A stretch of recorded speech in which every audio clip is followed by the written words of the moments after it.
세상에서 가장 무서운 건 뭔지 아십니까? 총칼도 맹수도 아닙니다. 바로 가장 믿었던 사람의 배신입니다. 이 이야기는 꾸며낸 게 아닙니다.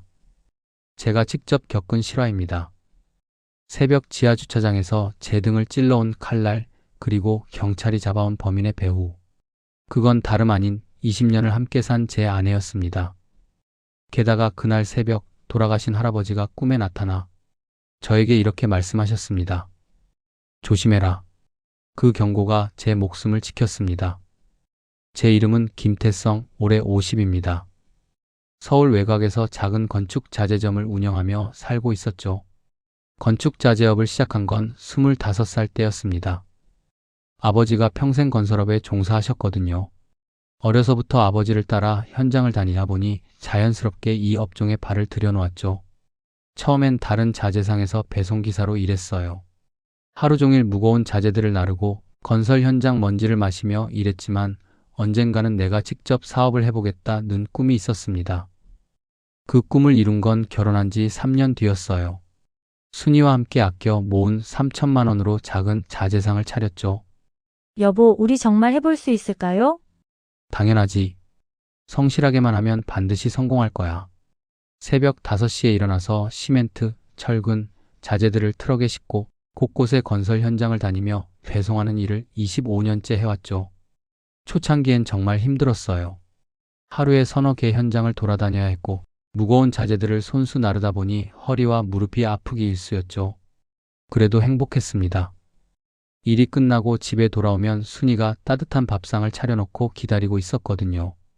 여보, 고생했어요. 빨리 씻고 밥 먹어요. 응, 배고파 죽겠네. 오늘 뭐 해놨어? 여보가 좋아하는 된장찌개랑 김치전 부쳤어요. 이런 일상이 얼마나 소중한 줄 그때는 몰랐습니다. 아내 순이는 올해 46살입니다. 경기도 화성시에 있는 한빛부동산 중개소에서 격리 일을 맡고 있었습니다. 장부 정리하고 계약서 관리하고 고객 상담도 도와주는 일이었어요. 순이가 한빛부동산에서 일하게 된 건 12년 전이었어요. 아이들 교육비며 생활비가 많이 들어가는 시기라 순이도 일을 시작했죠. 미안해. 내가 더 벌면 좋을 텐데. 무슨 소리예요? 부부가 함께 일하면 더 빨리 돈도 모을 수 있고 좋잖아요.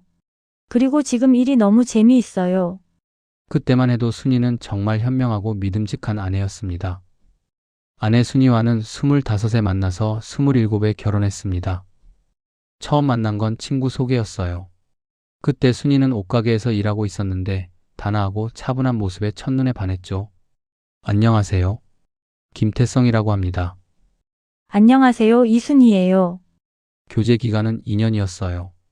주말마다 데이트를 했고 순이는 늘 제가 하는 일을 응원해줬습니다. 태성 씨는 정말 성실하세요. 그런 사람이 성공 못할 리 없어요. 그런 순이의 말에 힘을 얻어 더 열심히 일했죠. 처음엔 사랑이 있었습니다. 아니, 그렇다고 믿었죠. 가난했지만 행복했던 신혼 시절이 있었고 아들 민수와 딸 지영이를 낳고 키우며 묵묵히 가정을 꾸려왔습니다. 민수가 태어났을 때의 기쁨은 지금도 생생해요. 순이야, 우리 아들이다. 정말 우리 아들이야. 네, 여보. 아빠 닮아서 잘생겼어요. 그때 순이의 미소는 정말 천사 같았습니다. 2년 뒤 딸 지영이가 태어났을 때도 마찬가지였어요. 이번에는 아들과 딸을 모두 품에 안은 순이의 모습이 성모 마리아처럼 성스러워 보였죠. 순이야, 고생했어. 우리 이제 정말 완전한 가족이 됐구나. 네, 이제 우리 네 식구 행복하게 살아요. 아이들이 어렸을 때는 정말 행복했습니다. 주말이면 가족끼리 놀이공원도 가고 바닷가 여행도 했어요. 아빠, 놀이기구 또 타자. 아빠, 솜사탕 사주세요. 알았어. 우리 애들이 원하는 건 다 해주지. 그때만 해도 저희는 평범하고 행복한 가정이었습니다. 그런데 언제부턴가 순이의 말투가 차가워지기 시작했습니다. 처음 변화를 느낀 건 5년 전이었어요. 순이가 한빛부동산에서 일한 지 7년째 되던 해였죠. 그때까지만 해도 순이는 퇴근하면 집안일에만 전념했었는데 갑자기 외모에 신경을 쓰기 시작했습니다. 새로운 화장품을 사고 머리도 자주 하러 다녔어요. 요즘 화장품 많이 사네? 무슨 특별한 일 있어? 아니에요. 그냥 나이가 드니까 관리를 해야죠. 그때는 그럴 수도 있지 하고 넘어갔었죠. 전화가 오면 다른 방으로 가서 받고 저녁에 늦게 들어오는 일이 잦아졌죠. 예전에는 전화가 와도 제 앞에서 받았었는데 여보세요? 아, 네, 잠깐만요. 그러더니 베란다로 나가서 문을 닫고 통화하는 거예요. 누구야? 왜 밖에서 받아? 아, 그냥 회사 일이에요. 복잡한 얘기라서요. 퇴근 시간도 불규칙해졌어요. 예전에는 오후 6시면 어김없이 집에 왔는데 갑자기 7시, 8시에 들어오기 시작했죠. 요즘 야근 많이 하네? 몸 괜찮아? 응, 요즘 부동산 경기가 좋아져서 일이 많아요. 그리고 주말 외출이 늘어났습니다. 여보, 오늘 대학 동창들이랑 만나기로 했어요. 또? 지난주에도 나갔잖아. 가끔 친구들 만나는 것도 안 돼요? 맨날 집에만 있으면 답답해 죽겠어요. 예전 같으면 이런 식으로 말한 적이 없었는데 의심의 시작. 어느 날 저녁 순이가 평소보다 화장을 진하게 하고 새 원피스를 입은 모습을 보았습니다. 그 원피스는 처음 보는 거였어요. 브랜드 택도 달려있는 깔끔한 원피스였죠. 그 옷 새로 산 거야? 언제 샀어? 아, 이거요? 세일할 때 샀어요. 어디 가는 거야? 아, 친구들과 저녁 약속이 있어요. 말을 할 때 순이의 표정이 달라지는 것을 느꼈어요. 뭔가 설명할 수 없는 미묘한 변화가 있었죠. 예전 같으면 어디 간다고 하면서도 자연스러웠는데 그날은 뭔가 거짓말하는 것 같은 어색함이 있었어요. 그날 밤 순이가 집에 들어온 건 11시가 넘어서였어요. 늦었네. 어디서 뭐 했어? 친구들이랑 저녁 먹고 노래방도 갔어요. 피곤하니까 먼저 잘게요. 평소 같으면 그날 있었던 일들을 재미있게 얘기해주곤 했는데 그날은 대화를 피하는 듯 했어요. 그리고 며칠 뒤 순이의 가방에서 고급 향수 냄새가 났어요. 순이가 평소 쓰던 향수와는 전혀 다른 냄새였죠. 향수 바꿨어? 냄새가 다른데? 아, 친구가 써보라고 줬어요. 또 다른 날에는 새로운 가방을 들고 있더라고요. 명품 브랜드는 아니었지만 제법 비싸 보이는 가방이었어요. 그 가방도 새로 산 거야? 친구한테 빌렸어요. 제 가방이 낡아서. 그때까지도 저는 아내를 의심하지 않았습니다. 20년을 함께 살면서 이런저런 어려움을 다 헤쳐온 사이인데 설마 무슨 일이 있겠어요? 하지만 그게 제 가장 큰 착각이었습니다. 또 다른 이상한 징조들. 순이의 이상한 행동은 계속됐습니다. 휴대폰을 볼 때도 달라졌어요. 예전에는 카카오톡이 와도 제 앞에서 자연스럽게 확인했는데 갑자기 휴대폰을 뒤집어 놓거나 다른 곳에 가서 확인하기 시작했죠. 어느 날 밤 순이가 화장실에 휴대폰을 놓고 들어간 적이 있었어요. 그때 메시지가 왔는데 화면에 박 사장이라는 이름이 떴더라고요. 내용은 보이지 않았지만 밤 늦은 시간에 회사 사장이 문자를 보내는 게 이상했어요. 순이가 화장실에서 나오자 말했죠. 순이야, 박 사장한테서 문자 왔어. 아, 네, 급한 업무 연락일 거예요. 그리고는 서둘러 휴대폰을 확인하더니 어디론가 전화를 걸었어요. 네, 문자 확인했어요. 네, 알겠습니다. 한빛부동산 박 사장에 대해서는 몇 번 들어본 적이 있었어요. 동탄 신도시 개발 초기부터 부동산업을 해온 사람이라고 하더라고요. 우리 사장님은 정말 일 잘하셔. 동탄 개발될 때부터 눈썰미가 좋으셨대요. 그때는 그저 회사 사장을 존경하는구나 싶었는데 지금 생각해보니 그때부터 순이가 박 사장 얘기를 자주 했던 것 같아요. 박 사장님이 이렇게 말씀하시더라. 박 사장님은 정말 대단하세요. 이런 식으로요. 그리고 옷차림이 확연히 달라졌어요. 예전엔 검소한 편이었는데 갑자기 화려해지기 시작했죠. 새로운 블라우스, 새로운 구두, 새로운 액세서리들. 요즘 옷 많이 사네? 돈 괜찮아? 세일할 때 샀어요. 회사에 있으니까. 옷차림에도 신경 써야죠. 가끔 순이의 지갑에서 제가 준 적 없는 돈이 보이기도 했어요. 수십만 원씩 현금이 들어있는 걸 보고 물어보면 아, 이거요? 부동산 거래 수수료 받은 거예요. 그런데 이상했어요. 한빛부동산의 경리로 일하는 순이가 직접 부동산 거래를 성사시킨다는 게 보통 중개사 자격증이 있는 사람이 하는 일인데 말이죠. 악몽 같은 예감. 그러던 중 이상한 꿈을 꾸기 시작했습니다. 처음엔 할아버지가 그냥 나타나셨어요. 생전 모습 그대로 따뜻한 미소를 지으시며 제 이름을 부르시는 거였죠. 태성아, 할아버지는 아무 말씀 없이 저를 바라보기만 하셨어요. 하지만 그 눈빛에 뭔가 걱정이 담겨 있는 것 같았습니다. 할아버지는 제가 어렸을 때부터 유독 저를 예뻐하셨어요. 다른 손자들도 많이 있었지만 저에게만은 특별한 애정을 보이셨죠. 할아버지는 생전에 저를 칭찬을 많이 해주셨어요. 태성이는 마음씨가 착해. 그런 사람은 하늘에서 복을 내려주신단다. 할아버지께서 돌아가신 건 15년 전이었어요. 마지막까지도 제 손을 잡고 말씀하셨죠.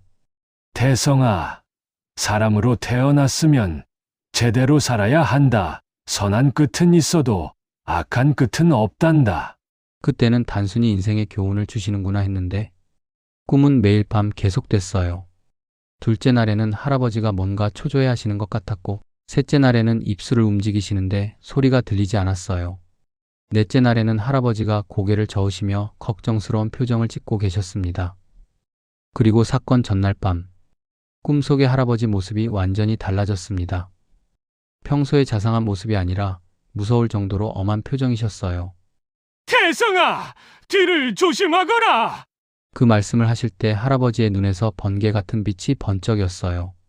꿈에서 깨고 나니 온몸이 식은땀으로 젖어 있었어요. 가슴이 쿵쿵 뛰고 뭔가 불길한 예감이 들었죠. 이상한 꿈이네. 할아버지가 왜 그런 말씀을? 아침에 일어나서도 그 꿈이 계속 신경 쓰였어요. 하루 종일 마음이 불안하고 무겁더라고요. 진실을 알게 된 건 사건이 터지고 나서였습니다. 경찰 조사 과정에서 밝혀진 충격적인 사실들. 순이는 5년 전부터 한빛부동산 박 사장과 내연 관계를 맺고 있었습니다. 박 사장은 50대 중반의 중년 남성으로 동탄 신도시 개발 초기부터 부동산업을 해온 사람이었어요. 돈도 제법 있고 말솜씨도 좋은 사람이라고 들었죠. 경찰에서 압수한 아내분의 휴대폰을 분석한 결과 2020년 3월부터 박 사장과 순희 씨 간의 수천 통의 문자와 통화 기록이 있습니다. 2020년 3월. 그때가 바로 순이가 달라지기 시작한 시점이었어요. 5년. 무려 5년 동안 저는 전혀 모르고 있었습니다. 순이가 야근한다, 회식한다, 친구를 만난다 할 때마다 실제로는 박 사장과 만나고 있었던 거죠. 더 놀라운 건 박 사장이 순이에게 각종 명품을 사주고 있었다는 사실이었어요. 순이가 친구한테 빌렸다고 했던 가방들, 세일에서 샀다던 했던 옷들, 모두 박 사장이 사준 것들이었습니다. 경찰이 보여준 영수증들을 보니 기가 막혔어요. 한 개에 200만 원짜리 가방, 100만 원짜리 구두, 50만 원짜리 향수. 제가 한 달 벌어야 살 수 있는 것들을 박 사장이 척척 사주고 있었던 거죠. 박 사장 명의로 된 신용카드 내역을 보면 고급 레스토랑, 호텔, 여행지 등에서 결제한 기록들이 빼곡합니다. 그러니까 순이가 친구들과 저녁 먹는다고 할 때마다 실제로는 박 사장과 호화로운 데이트를 즐기고 있었던 거예요. 사건 한 달 전쯤 순이의 행동이 더욱 이상해졌어요. 평소보다 초조해하고 전화 통화를 자주 했죠. 경찰 조사에서 밝혀진 바로는 그때부터 이들이 본격적인 살인 계획을 세우기 시작했던 거였어요. 박 사장이 순이에게 이혼을 종용했던 거죠. 이제 우리도 공개적으로 만날 때가 됐어. 남편과 이혼해. 하지만 남편이 쉽게 이혼에 동의할까요? 재산 분할도 문제고. 그럼 다른 방법을 생각해봐야겠어. 처음에는 단순히 이혼을 생각했던 것 같아요. 하지만 제가 순이의 불륜 사실을 의심하기 시작하면서 이들은 점점 극단적인 방법을 고려하게 된 거였죠. 어느 날 밤 순이가 베란다에서 낮은 목소리로 통화하는 걸 들었습니다. 이제 정말 한계예요. 남편이 의심하기 시작했어요. 그럼 우리가 앞서 얘기했던 그 방법을 그런 방법밖에 없을까요? 정말 그렇게 해야 하나요? 다른 방법이 없어. 이미 너무 많이 왔어. 그때는 무슨 얘기인지 몰랐죠. 설마 그들이 저를 죽일 계획을 세우고 있을 줄이야. 경찰 조사에서 밝혀진 바로는 박 사장이 인터넷 다크웹을 통해 청부업자들을 물색했다고 해요. 그리고 한 달에 걸쳐 치밀하게 계획을 세웠다는 거죠. 지금 생각해보면 그때부터 순이가 제 일정을 유난히 신경 썼어요. 언제 집에 들어오는지, 어느 길로 오는지 평소보다 훨씬 자세히 물어봤거든요. 오늘 평택 현장 마지막 배송이 있어서 좀 늦을 것 같아. 몇 시에 들어와요? 정확히요. 글쎄 9시 반쯤? 알겠어요. 조심히 운전해요. 또 다른 날에는 여보, 요즘 몇 번 주차구역에 차 세워요? 응? 왜? 아니에요. 그냥 궁금해서요. 보통 B층 27번, 28번 자리에 세우지. 왜? 아무것도 아니에요. 그게 바로 제 생사를 가르는 정보였다는 걸 그때는 몰랐습니다. 할아버지의 경고와 그날 밤 11월 10일 밤 9시 10분 평생 잊을 수 없는 그 순간이었습니다. 그날 아침부터 마음이 이상했습니다. 며칠 전부터 돌아가신 할아버지가 꿈에 나타났기 때문입니다. 처음엔 따뜻한 얼굴이었습니다. 태성아, 하면서 슬픈 눈으로 바라보기만 하셨습니다. 하지만 꿈은 밤마다 계속됐습니다. 그리고 전날 밤엔 그 얼굴이 완전히 달라졌습니다. 험상궂고 번개 같은 눈빛으로 호통을 치셨습니다. 태성아, 뒤를 조심하거라. 아침에 눈을 떴을 땐 심장이 쿵쿵 뛰었지만 설마 꿈이겠거니 하고 흘려넘겼습니다. 그러나 그 예감은 그날 밤 지하주차장에서 현실이 되었습니다. 그날 오후에도 이상한 일들이 있었어요. 평택 현장에 자재를 배송하는데 현장 소장님이 이상한 말을 하시더라고요. 태성 씨, 오늘 얼굴이 안 좋아 보이네요. 몸 조심하세요. 네, 별일 없는데요. 그래도 조심하세요. 요즘 세상이 험하니까. 그때는 그냥 인사치레인 줄 알았는데 지금 생각해보니 할아버지의 보호가 여러 사람을 통해 나타나고 있었던 것 같아요. 지하주차장에서의 생사의 순간. 그날 저녁 평택 현장에서 마지막 자재 배송을 마치고 집으로 돌아왔어요. 아파트 지하주차장에 트럭을 세우고 하루의 피로감을 느끼며 차에서 내리려는 참이었죠. 그런데 이상했어요. 평소보다 지하주차장이 더 어둡고 조용했거든요. 형광등 몇 개가 깜빡이고 있어서 음산한 느낌까지 들었어요. 그 순간 갑자기 전날 밤 꿈이 떠올랐습니다. 돌아가신 할아버지가 나타나서 말씀하셨던 거예요. 태성아, 뒤를 조심해라. 꿈에서 깬 후에도 그 말씀이 계속 머릿속에 맴돌았는데 그때까지도 설마 했죠. 트럭에서 내려서 집으로 가려는데 뒤에서 발소리가 들렸어요. 두 명이 함께 걷는 소리였습니다. 이상했어요. 평소 이 시간에는 주차장이 한산한데 발소리가 제 뒤를 따라오는 것 같았거든요. 잠깐 멈춰서 뒤를 돌아보니 두 명의 남자가 제법 가까운 거리에서 걸어오고 있었어요. 검은 마스크를 쓰고 모자를 깊게 눌러써서 얼굴이 잘 보이지 않았죠. 그때 할아버지 목소리가 또 들렸어요.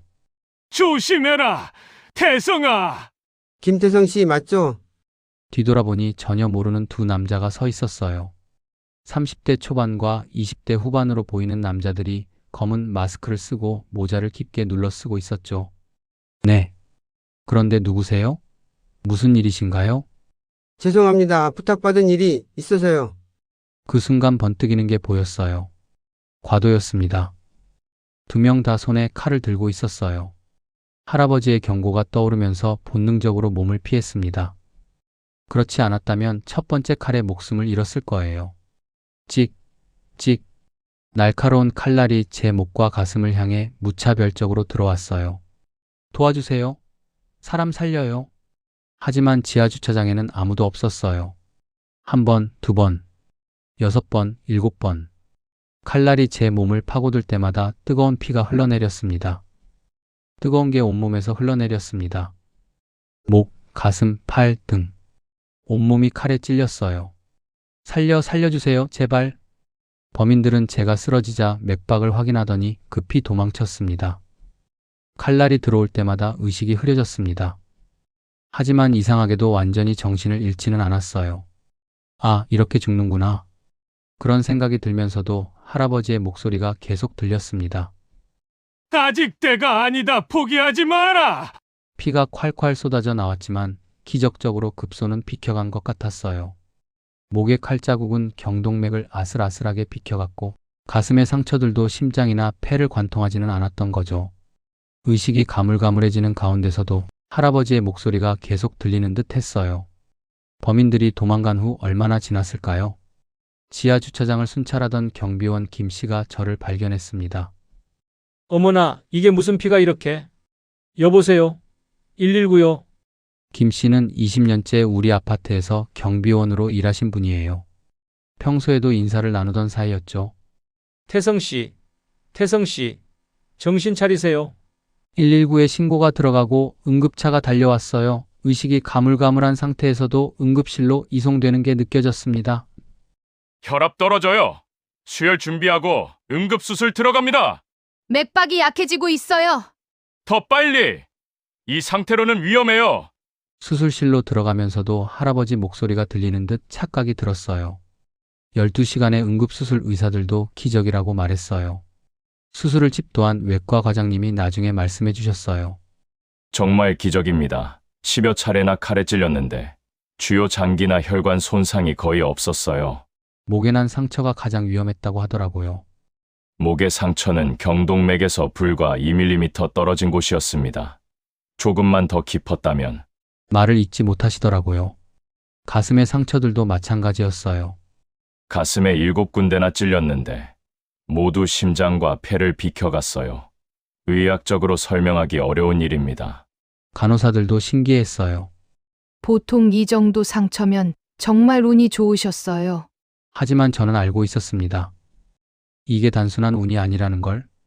수술 중에도 계속 할아버지 목소리가 들린 듯 의식을 잃었는데도 제가 중얼거렸다고 하더라고요. 할아버지, 감사합니다. 의료진들이 이상하게 여길 정도였다고 해요. 그리고 수술이 끝나고 2주일 만에 의식을 되찾았을 때 침대 옆에 경찰이 와 있었습니다.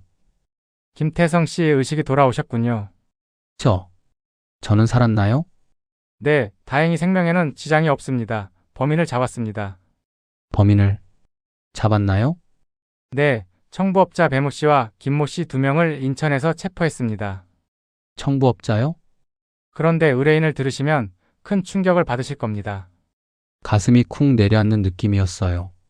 뭔가 불길한 예감이 들었거든요. 형사가 무거운 표정으로 말을 이어갔습니다. 청부살인을 의뢰한 사람은 부인이신 이순희 씨입니다. 세상이 무너지는 느낌이었습니다. 20년을 함께 살면서 힘든 시절 또 함께 버텨온 아내가 제가 새벽부터 밤늦게 자재 배송하며 번 돈으로 살림을 꾸려온 그 아내가 그럴 리가. 순이가 그럴 리가 없어요. 증거가 명확합니다. 인터넷 다크웹을 통해 청부업자들과 접촉했고 계약금 5천만 원을 건넨 사실을 확인했습니다. 5천만 원. 제 목숨값이 5천만 원이었다니. 그 돈으로 제 목숨을 사려고 했다니. 그리고 공범이 있습니다. 공범이요? 부인이 근무하는 한빛부동산의 박 사장입니다. 5년간 내연관계를 맺어왔고 불륜 사실이 들통날 것이 두려워서 함께 계획한 것으로 보입니다. 머릿속이 하얘졌어요. 5년. 무려 5년 동안 제 코앞에서 바람을 피우다니. 이제는 그 사실을 숨기기 위해 저를 죽이려 했다니. 형사는 더 충격적인 사실들을 알려줬어요. 이들은 몇 주에 걸쳐 치밀하게 준비했습니다. 치밀하대요? 김태성 씨의 일일 동선을 파악하고 집 주변 지하주차장 구조도 미리 조사했어요. 그리고 청부업자들에게 상세한 정보와 사진까지 제공했습니다. 제가 매일 몇 시에 집에 들어오는지, 어느 주차구역에 트럭을 세우는지, 엘리베이터까지 어느 길로 걷는지 모든 게 순이의 입에서 나온 정보였던 거죠. 함께 살면서 쌓은 20년의 모든 일상이 저를 죽이는 정보로 활용되었다니. 휴대폰 메시지 내역을 보면 더 구체적입니다. 그리고는 순이와 박 사장, 그리고 청부업자들 간의 메시지 내용을 보여줬어요. 남편이 오늘 9시 반에 들어온다고 했어요. 첨부한 지도를 확인하세요. 빨간 선이 이동 경로입니다. 남편 사진 보내드려요. 남편 사진입니다. 확실히 확인 후 실행하세요.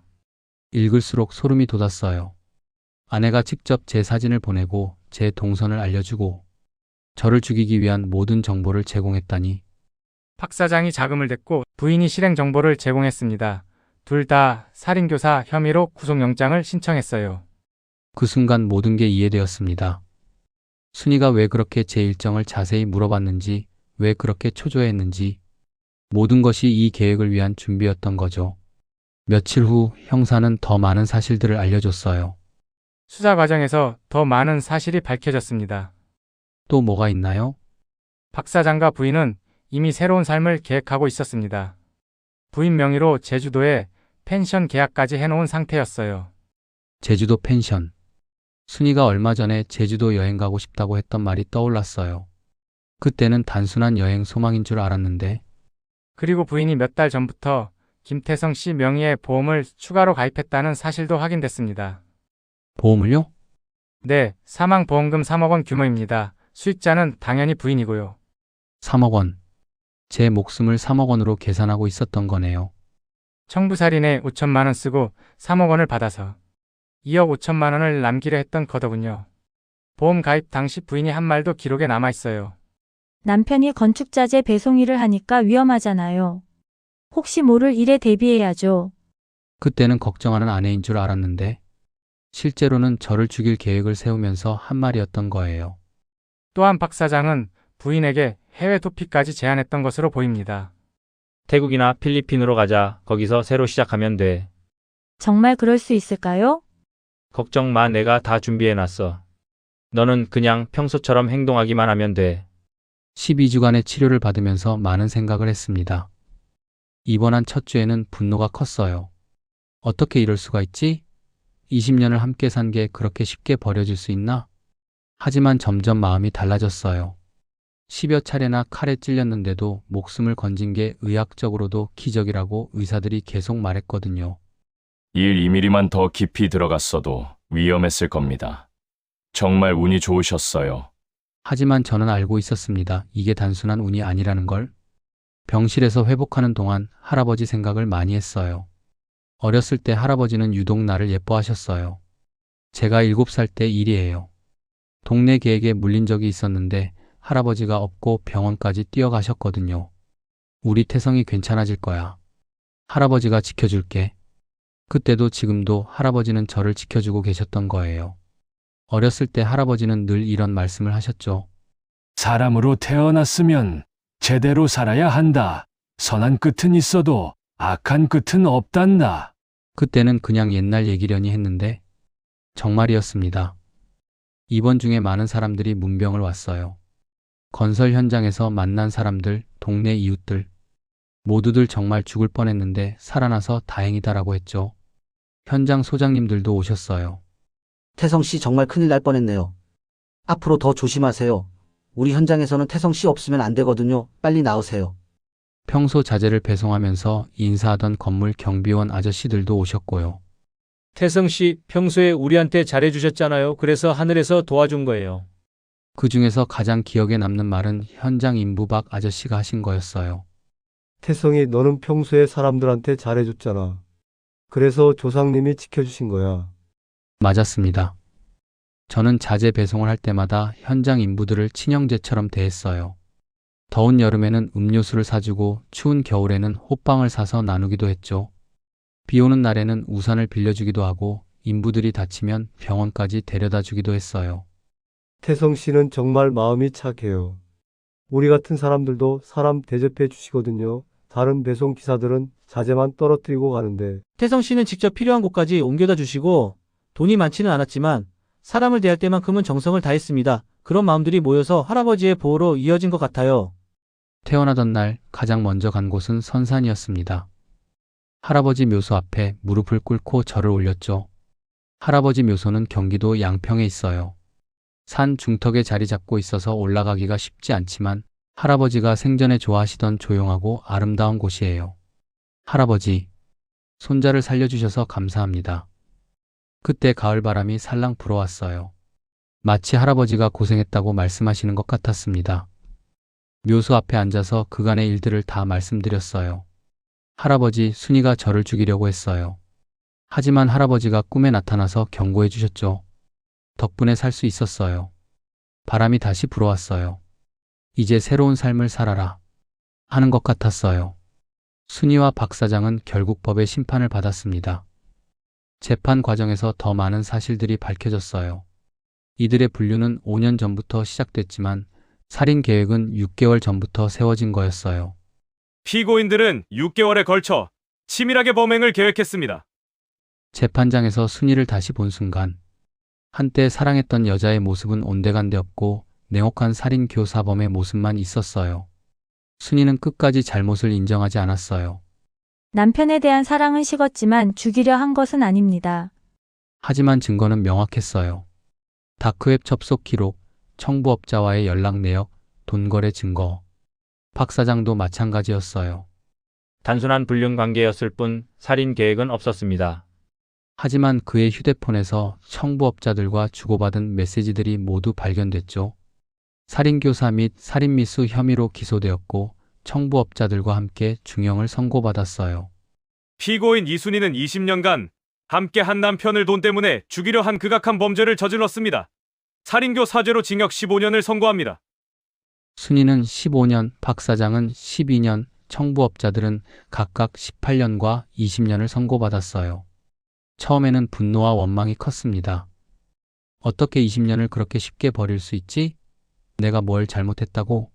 하지만 시간이 지나면서 깨달았어요. 잘못한 건 제가 아니라는 것. 악한 마음을 품고 살면 결국 그 대가를 치른다는 것.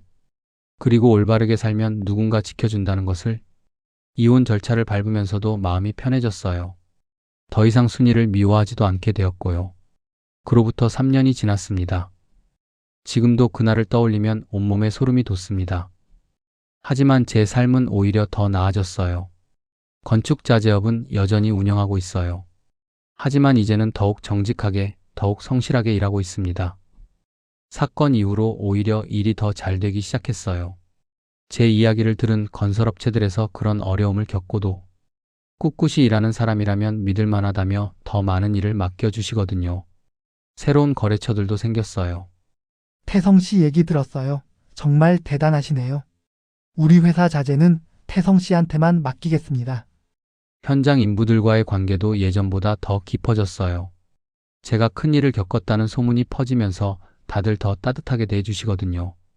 태성이 이제 몸은 괜찮아? 무리하지 마. 네, 아저씨 덕분에 잘 지내고 있어요. 우리 태성이는 하늘이 따로 있나 봐. 그런 일을 당하고도 이렇게 건강하게 일상을 할 수 있으니 말야. 매일 아침 트럭에 자재를 실으면서 거울을 봅니다. 목과 가슴에 남은 흉터는 아직도 선명하지만 그 흉터가 제게 가르쳐준 교훈은 더욱 선명합니다. 사람은 올바르게 살아야 한다. 악한 마음을 품으면 결국 자신이 망한다. 지금은 새로운 하루를 시작할 수 있다는 게 감사하다는 마음이에요. 정말 그랬습니다. 대학생인 아들 민수와 고등학생인 딸 지영이는 처음에는 큰 충격을 받았어요. 특히 엄마가 아빠를 죽이려 했다는 사실을 받아들이기 힘들어했죠. 아빠, 정말 엄마가 그런 일을? 민수야, 엄마는 엄마고 아빠는 아빠야. 우리는 앞만 보고 살자. 지영이는 한동안 말을 안 했어요. 너무 충격이 컸나 봐요. 하지만 시간이 지나면서 아이들도 이해하게 되었고 오히려 아빠를 더 챙기기 시작했어요. 예전에도 명절 때 조상님께 차례는 지냈지만 사건 이후로는 조상님에 대한 감사가 더 깊어졌어요. 매년 추석과 설날이 되면 혼자서라도 성묘를 갑니다. 할아버지 묘소 앞에서 그간의 일들을 보고드리고 앞으로도 바르게 살겠다고 다짐하죠. 지금 제 일상은 이래요. 새벽 5시에 일어나서 간단히 씻고 5시 30분에 트럭에 자재를 싣기 시작해요. 그러면서 하루 배송 계획을 세우죠. 오전 6시부터 첫 번째 현장 배송을 시작해요. 현장마다 인부들과 인사하고 안부를 묻고 때로는 커피나 음료수를 사서 나눠주기도 해요. 점심시간에는 현장 인부들과 함께 식사하는 경우가 많아요. 오후에도 배송을 계속하고 저녁 7시 정도에 모든 일을 마쳐요. 집에 돌아오면 혼자 저녁을 해먹어요. 처음엔 서툴렀는데 이제는 제법 요리를 할 줄 알게 되었어요. 요즘에는 새로운 꿈이 생겼어요. 건축자재업을 더 키워서 어려운 현장 인부들을 도와주는 일을 하고 싶거든요. 예를 들어 다친 인부들의 병원비를 지원한다거나 아이들 학비가 부족한 인부들을 도와준다거나 아직은 작은 계획이지만 차근차근 준비하고 있어요. 할아버지가 살려주신 목숨인데 나만을 위해 쓸 수는 없지. 그래서 요즘은 돈을 더 모으고 있어요. 필요 없는 지출은 줄이고 저축을 늘리고 있죠. 언젠가는 태성이 형 덕분에 우리가 살았다는 소리를 듣고 싶어요. 할아버지가 저를 살려주신 것처럼 죽을 뻔한 경험을 하고 나니까 살아있다는 것 자체가 감사해요. 아침에 눈을 떴을 때, 따뜻한 햇살을 느낄 때, 맛있는 밥을 먹을 때, 현장 인부들과 웃으면서 대화할 때, 모든 순간이 소중하고 감사해요. 그리고 깨달았어요. 돈이 많다고 행복한 게 아니라는 것. 진짜 행복은 떳떳하게 살 때 찾아온다는 것을. 여전히 새벽부터 밤늦게 일하지만 마음은 훨씬 편안하고 행복해요. 이게 바로 할아버지가 가르쳐 주신 삶의 지혜인 것 같아요. 추석이 얼마 남지 않았어요. 할아버지 묘소를 찾아뵙고 깨끗하게 벌초를 해야겠어요. 오늘 이야기 어떻게 들으셨나요? 정말 믿기 어려운 실화였지만 이런 일이 실제로 일어났다니 충격적이시죠? 특히 10여 차례나 칼에 찔렸는데도 조상의 보호로 살아남았다는 게 정말 신기하고 감동적인 것 같아요. 그리고 가장 믿었던 사람의 배신이 얼마나 무서운 일인지도 깨닫게 되고요. 하지만 결국 선하게 사는 사람은 누군가 지켜주고 악한 마음을 품고 사는 사람은 그 대가를 치르게 된다는 교훈도 얻을 수 있었습니다. 여러분도 혹시 비슷한 경험이나 조상의 도움을 받으신 적이 있다면 댓글로 나눠주세요. 공감하셨다면 구독과 좋아요 버튼 꼭 눌러주세요. 다음에는 또 어떤 놀라운 실화로 찾아뵐지 기대해주세요. 감사합니다.